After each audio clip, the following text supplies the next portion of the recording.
Hi, hello, Taylor here. I'm doing another pour with another scrap. Should be interesting because this canvas has no gesso. So I don't know how this is going to go. I'm just experimenting here with leftover paint and some oops paint, as you may have seen in the other video. This time I'll be adding some blaster. I'm using leftover drippings. As you can see here, it seems to be stuck to my grill or my rack. That's okay. So again, I'm using Craft Smart. I'm using oops paints and blaster. So let's see how this goes. I'm going to put you on, well actually no, I guess I'm going to do a little bit of pouring of the color. Yes, I am pouring into scrap paint. Sometimes really cool things happen from scrap paint. And then I'm going to do a cheetle. And if y'all see, his comes out better than mine. I don't know. Anyways, so then we're going to go like this. Try to get that silicone to mix around a bit. Making sure my phone doesn't die off again. Okay, probably more than enough of that. Like I said, this is experimental, breaking through my creative blocks lately and stress and anxiety and this, that, and the other. Okay, we'll see if these even come up and come out. Oh, I had some leftover paint from an older pour. Let's see what happens to that yellow. I guess I should be putting in more blaster. That's what Rick would do. And then I'm going to use my heat gun on that and hope it won't be the first thing to hit the canvas, because when your silicone hits the canvas first, it leaves bald spots, and that's not always something that is desirable. We'll see how that goes. So try to get that silicone to... See, we're getting some really fun and funky and weird stuff going on there. Put in some more green. It's substituting as our white. And then I'm not going to pour... Well, actually, yeah, we'll see how it goes. I just realized this is a small canvas, so I may have to do two. So now, for the moment everybody waits for, and the real purpose of being, I know what you're here for. You're here for the pour. You don't want to hear me babble. You don't want to hear about my formula. You don't want to hear about my recipe. You're here for the pour. So here goes the pour. This is going to be interesting. Okay, we'll just start at one end. Shall I ribbon it over? I don't know how that's going to go. That's the nice, mysterious thing about it. Okay, I want to leave a little bit in the cup so I can have more ribbons. Obviously, my surface is tilted.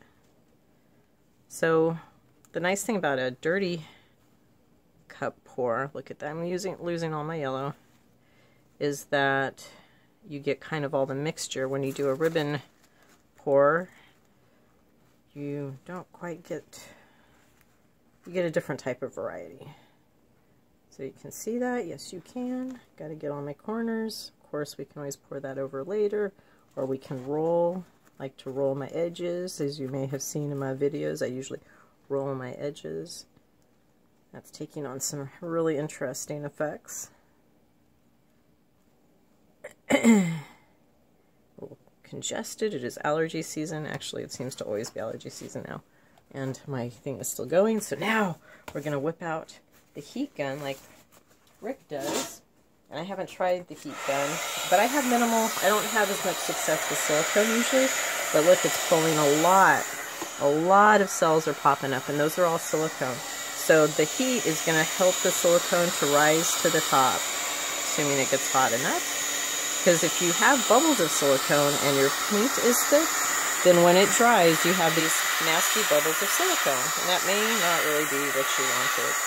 Now this area is kind of boring, so I'm hoping, I'm hoping that there's some silicone hiding in there that'll bubble up. And if not, I will also do a drag through with one of my sticks.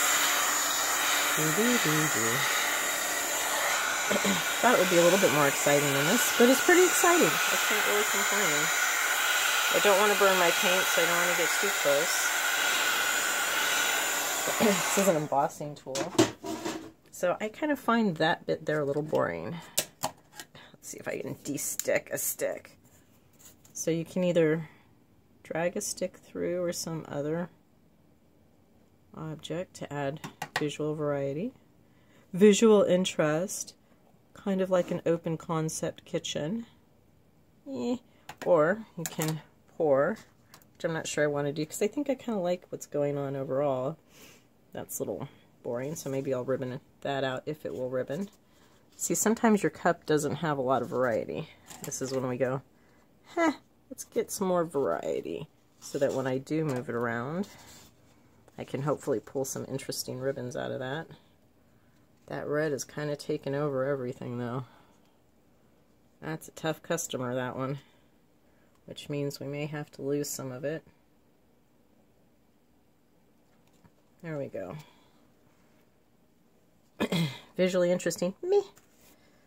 Let's see, I can tilt without, yeah, let's not tilt the whole thing. That would be highly entertaining to watch me tilt everything, lose it. Oh, look, I don't have my gloves on.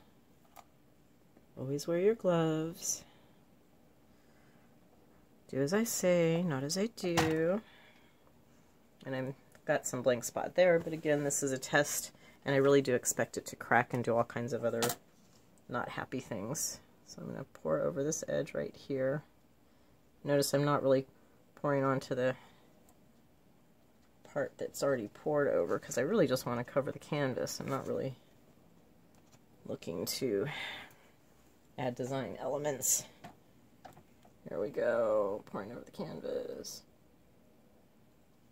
May or may not be something interesting later. We shall see, we shall see. It's all good, and as I always say, no one will die. There are no mistakes in pouring, there are only lessons. And proficiency depends on what your definition is of proficiency, competence, etc. Let's see, let's try this puppy again. Get her hot. And a lot of times, things will continue to develop as they dry. So you don't always know what you're going to get.